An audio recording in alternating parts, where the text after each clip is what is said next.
Julia, if I could start with you, the thing about your character in this is I wasn't sure if I liked her or not. Me either. Well, that's what I was going to say. She's great, but we're not sure if she's a good woman or a bad woman or somewhere in the middle. Is that the kind of meat and potatoes for an actress when you get a role like this and it's so unclear what or who she is? Well, yeah, because you want to find that balance. I mean,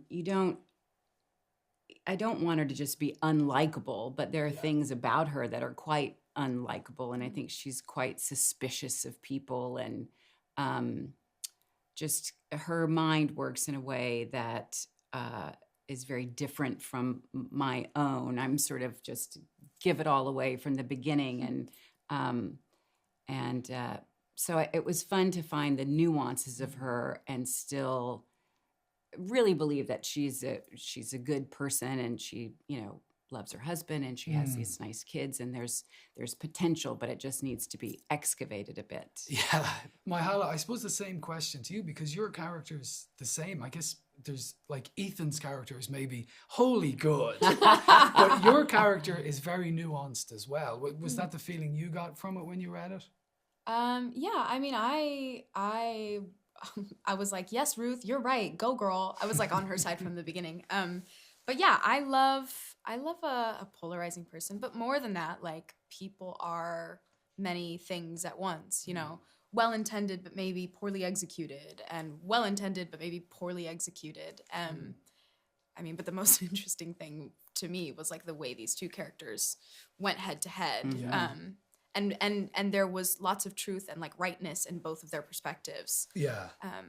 And it's funny, and either of you can answer this, but I couldn't help but read reviews about it, and I was aware of some of the subtleties in it, but people were talking about this undercurrent of race. And it's funny, maybe it's an Irish thing, I don't know, but that didn't come across to me necessarily. Did you see that in the material? Because lots of people have. Well, I mean, reading the book from the very beginning, I think it's you see that undercurrent going the whole time. And for me, the scene at the door when Myha'la and Myha'la show up in the middle of the night, and the way that Sam shot it with that perspective where you could see both sides of the door as it opens, kind of two sides of a coin, and how is this thing going to go? And so, I mean, I think we tried to create that sort of tension and subtext a little bit, and it's not, I think it is as much suspicion of all people, and then with a nice little current of race within that. And class maybe as well, I guess, That's what I took up, a more class than race. But again, that might be an Irish thing, Sure.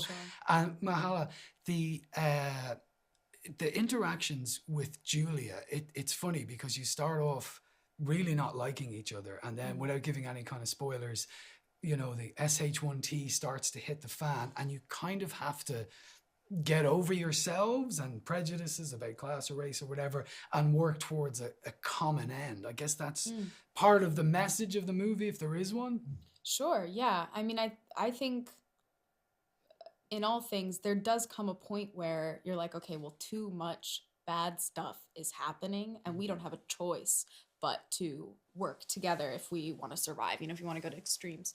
But yeah, I feel like Ruth and what's her name? Amanda. I forgot too. If it's Amanda. What's that girl's name? Ruth and Amanda are actually more alike than they are different on like a personality level. Like they both are on edge about each other for different reasons, but it kind of comes out in the same sort of voicing. Yeah, do you know what I mean? Absolutely.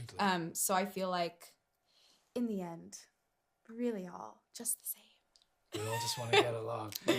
Myha'la, I mentioned as we came in that I interviewed you for another Netflix show, Black Mirror, and we talked about industry during that. And I saw you last year in Bodies. And that's 3 really good choices, including this, in the last 2 years. I'm wondering, Julia, Myha'la's star is very much on the rise. Yours has never dimmed, so. True. But thank you. do you feel, do you give her advice about this point in her career, or do you? She does not need my advice, number one. And I would number take it. two, she's a force. She came into a situation where, you know, we stood in the kitchen together, the four of us, and, you know, Ethan and Myha'la and I are all sort of established people. We come into a room, people know what we're going to have in our toolkit. And here's this like gorgeous girl standing there. And then she just like unpacks this incredible performance. And it just brings me joy. It doesn't, you know, it doesn't make me think to sort of tell her anything, but well done. You know, she's doing it all right. There you go. And I think we got that on camera. I'm gonna cry. I'm not far off either. Julia, I'm sure your days are spent with people like me talking to you about all these movies that, and I don't want to age you, but some of them that people have grown up with and all. And there's a million of them flying around in my head and we don't have time. But I'm just wondering, there are certain scenes, and it's probably an Irish thing, but in Michael Collins, there's a gorgeous moment. I'm sorry to Irish it up, but anyway, there's a heartbreaking moment where Aidan Quinn comes to you and you kind of go, don't, this is kind of over because it's Michael. And you're like, I don't even know if he knows or if he ever will. And it's heartbreaking. And that's the scene for me of all your movies that if someone told me I had 2 minutes to interview Julia Roberts, that's the one that would come to mind. Is there anything about that scene that you remember particularly? Well, it just thrills me that that's what you reference. I mean, it's a gorgeous movie. And Neil Jordan, who's such an incredible filmmaker. And I just think that's one of those movies that I constantly was sort of pinching myself because it was just such a beautiful time and all of us together and just sort of great friends making this movie. And it's so beautiful to look at and so heartbreaking. And I loved making that movie. I used to teach Italian and Spanish kids for 3 summers long, and every Friday I was a kind of lazy teacher, and I used to put that on for them. So I've actually seen it about 30 times. Wow. So it is. That's 29 times more than myself. By the way, Leave the World Behind is a fantastic movie, and continued success to both of you. Thank you.